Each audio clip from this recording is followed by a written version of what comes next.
Give us some answers to the questions that they've asked, please.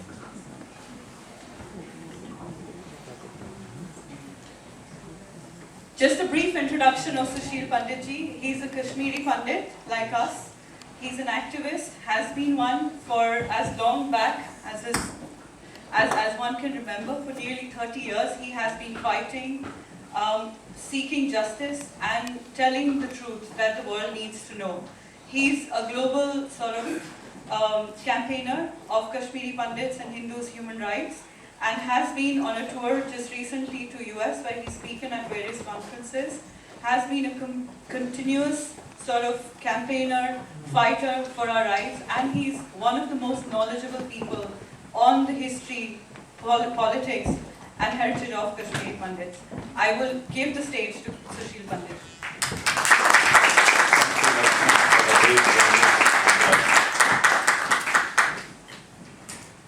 First of all, congratulations everyone for such a wonderful performance.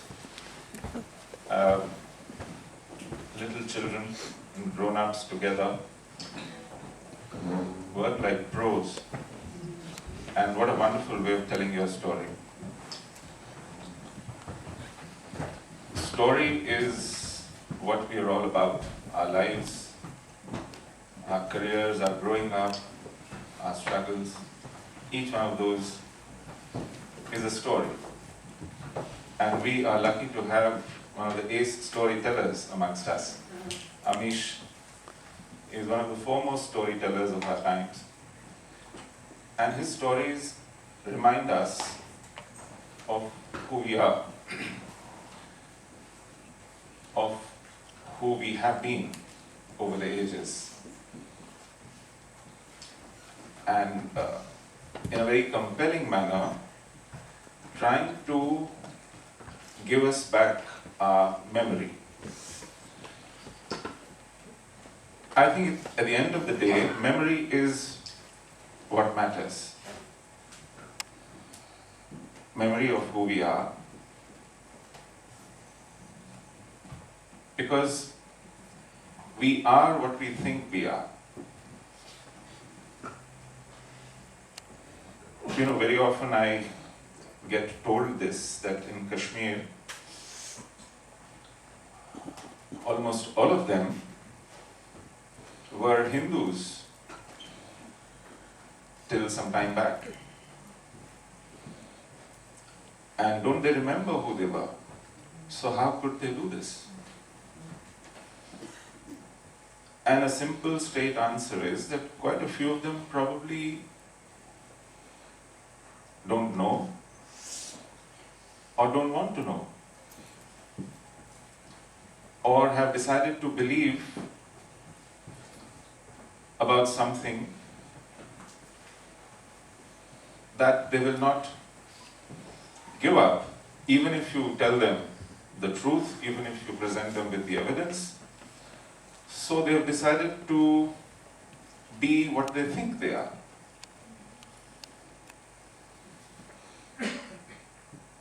Hence, it is a huge responsibility to tell ourselves, time and again, remind ourselves as to who we are and tell our children. Because there are not only pressures on our memory to forget who we are, and there are enormous pressures. I am part of a generation who's being told in classrooms through textbooks things that I never was, as if there was an attempt to squeeze me out of myself and fill me up with something else. I didn't know about Abhinav Gupta till 10-15 years back. A lot of stories I didn't know about till Amish decided to write them and share it with the world.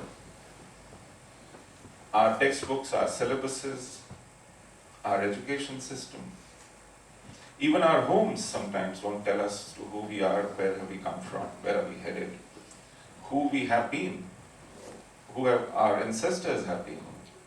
What have they achieved? What did they do? What did they believe in? All these things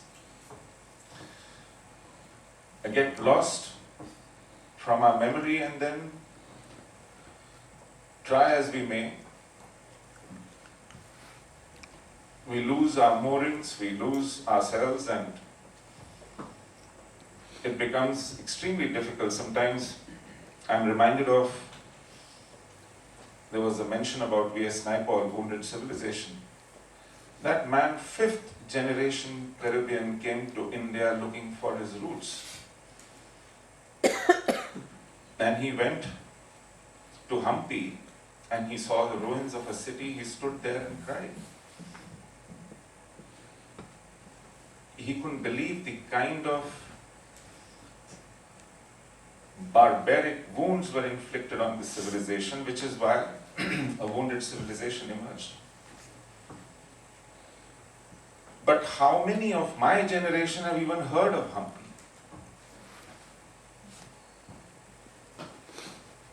So there are lots of gaps in our memory, and kudos to Lakshmi to at least start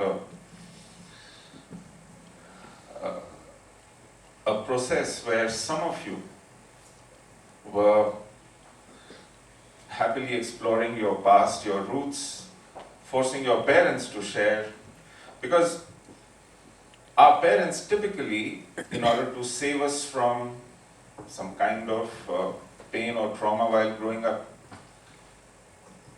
kept us away from these facts. Didn't tell us what we've been through as a community, as an identity. And along the way, there never was an occasion to find out.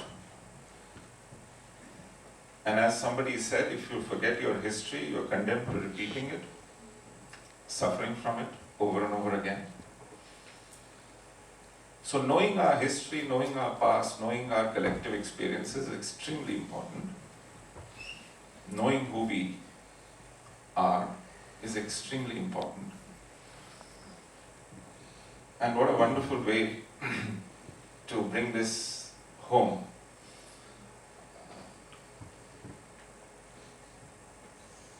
There was a question asked as to why did we leave? In fact, I was reminded of this exact episode in Chicago last year. A very, very good friend of the community, Francois Gauthier, was on the panel with Amishji.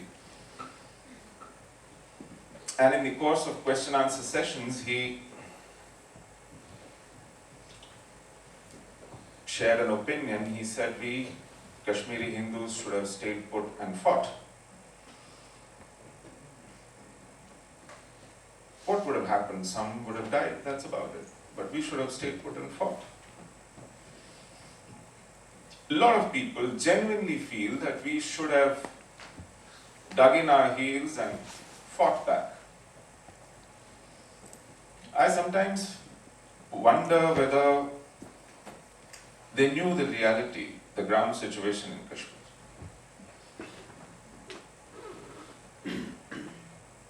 We were less than 5% of the valley population.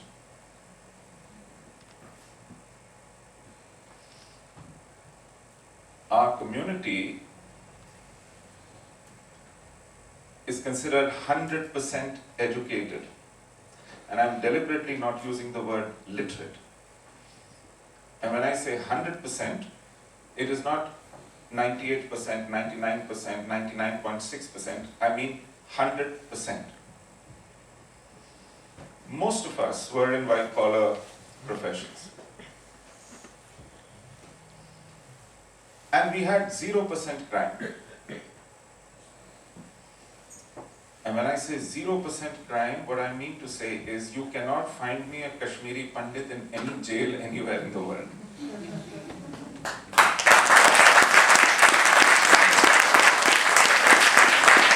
So that was the profile of our community. Extremely peaceful. Tolerant to a fault. We've been living as a very small single-digit, low single-digit minority in the midst of a very aggressive, very hostile majority. We would ignore insults or humiliations. We would avoid fights. We had some kind of an unwritten manual about us to survive. And it was this attitude over several centuries that got ingrained. There is a wonderful book written by a friend, Rajat Kanti Mitra, The Infidel Next Door, where he talks about transgenerational trauma. This is his study of Kashmiri Pandit community. And he says several centuries of experiencing pain and humiliation, and also a dogged effort to survive all that, had created a certain kind of mind and a conditioned set of impulses to given situation. But be that as it may, you were only 5%, you didn't have any weapons, forget training on those weapons or whatever, and you were faced with Kalashnikovs. It was not a one-to-one fisticuffs fight. There were Kalashnikovs, there were pistols, and there were grenades. And as a community, we had young kids and old parents and women folk. To fight was a decision to commit suicide. And if you do that, what happens to those who depend on you? What happens to your sisters, your mothers, your daughters? What happens to those old parents who can't defend themselves? What happens to young children?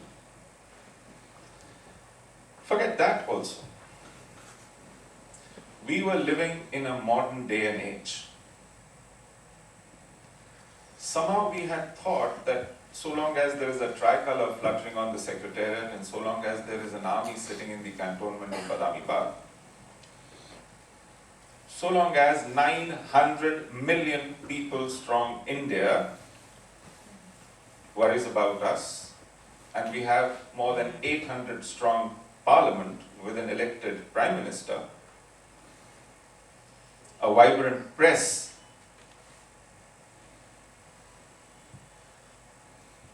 police, security forces, courts. In this day and age, there was a Declaration of Human Rights from United Nations in 1948, and we were a signatory nation to that. So we thought, even if we were a handful, spread thin across the valley, sometimes in the minority of one in a mohalla, we never lived in clusters. We were spread thin across the entire valley, sometimes 2 or 3 homes in a village. We were in every village, every district, every city, every mohalla. Probably that's why we were targeted, because we were spread thin. We belonged to the land, we spoke the language, we knew the people. We knew who was up to mischief. And we could never betray our country. So if a jihad had to be successful, they first had to turn us out. We were sitting ducks, soft targets, and layer it with the fact that the state abdicated. It was non-existent. Urgent telephone calls through the night to Delhi, to Raj Bhavan, to cantonments. Didn't work. Army was under no instructions. Police just disappeared. And you thoroughly unprepared for this calamity had to just get up and leave. And leave, as some of you just heard, with what you had on yourself, your clothes, what you had in your pocket. You had to pretend as if you're not leaving lest you are waylaid. You would just go take a stroll to the market, go to tourist reception center, catch a bus and flee. Or wait till the nightfall, have a car or a truck or a tempo, hide yourself under the tarpaulin sheet, pretend to be luggage and flee.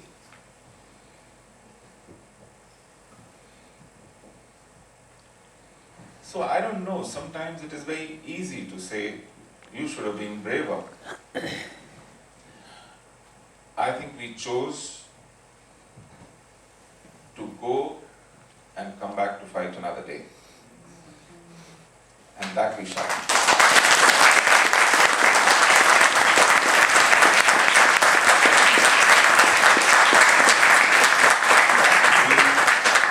I very often get asked this question, are we going back home? Of course, that's our home.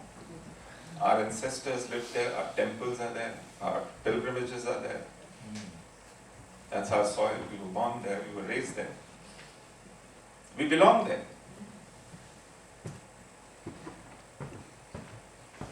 But the more serious question is, does India need us there?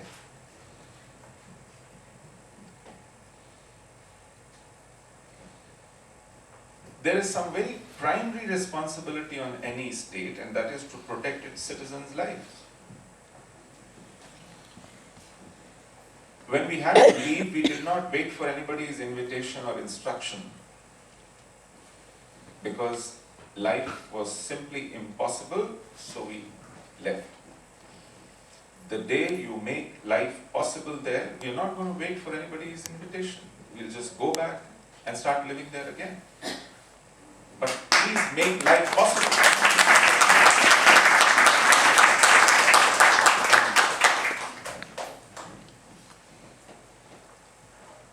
And going by what has happened in the last 2-3 months, I think life is going to be possible there very soon.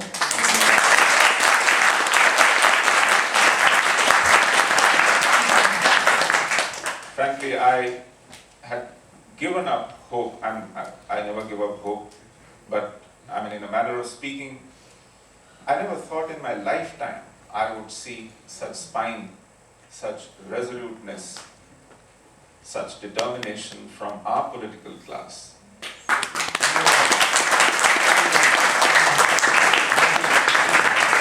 It is a tribute to the leadership currently in the country, that they have decided to dismantle the very structure that sustained jihad in Kashmir.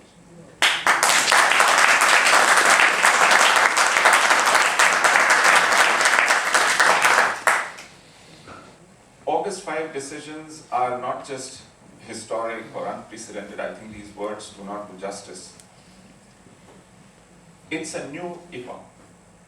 There was an India before August 5. There is an India after August 5. The world sat up, took notice, and began to reassess India in the light of these decisions. Not because the decisions that they've taken, but also the potential for all those decisions that lie in future and they will take. The way they are going to steer India in a certain direction, the way they are going to reclaim their rightful position in this world, the way they are going to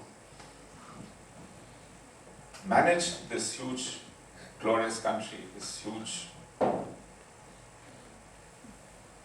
civilization, the only civilization in the world that has survived barbaric rule. Hundreds of years of barbaric colonial rule. I think we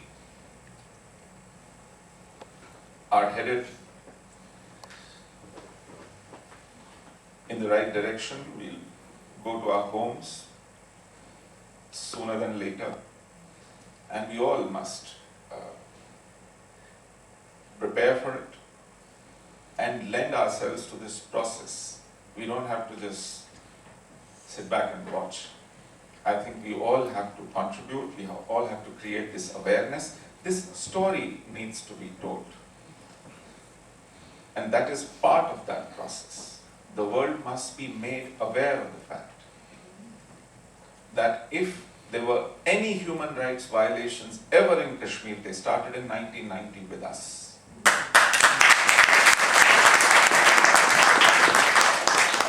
The world must know this, and it is our remit, it's our duty, it's our story. We need to tell, you need to tell, all of us need to tell. We've kept quiet for a long time, but no more, because it has been taken advantage of.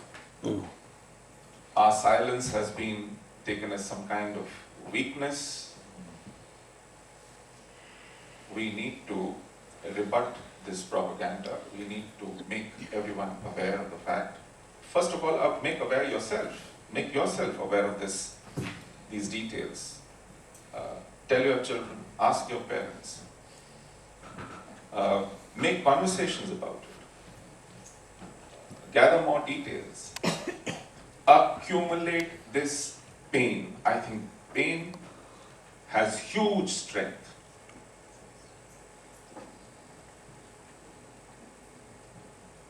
This pain of having been evicted, of having suffered a genocide, of having to start from scratch, of seeing your old parents wither away without proper medical attention, of seeing your children grow up in deprivation. We need to accumulate this memory, this pain, and use it as a weapon. Use it as a powerful weapon to articulate your story in this world and make this world hear that story and respond to it. Thank you so much.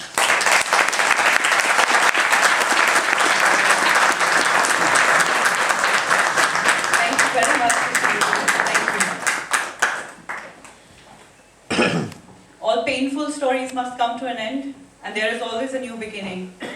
And to Nehru Center, to Amish ji, to Guhare ji, to all of you, we only have our stories to offer you. As a formality, we have to say a small vote of thanks, but I think any number of thank yous will not be enough tonight. So on behalf of all of you, if I may, on behalf of all of the volunteers here, all over the world, and all of the ardent campaigners who have been fighting for their rights, wherever they are, I'd like to present to you a copy of our stories, a documentation that we concluded recently. Again, a very, very pain. Please, if I could request you here. And Sushil, if I could request you back here.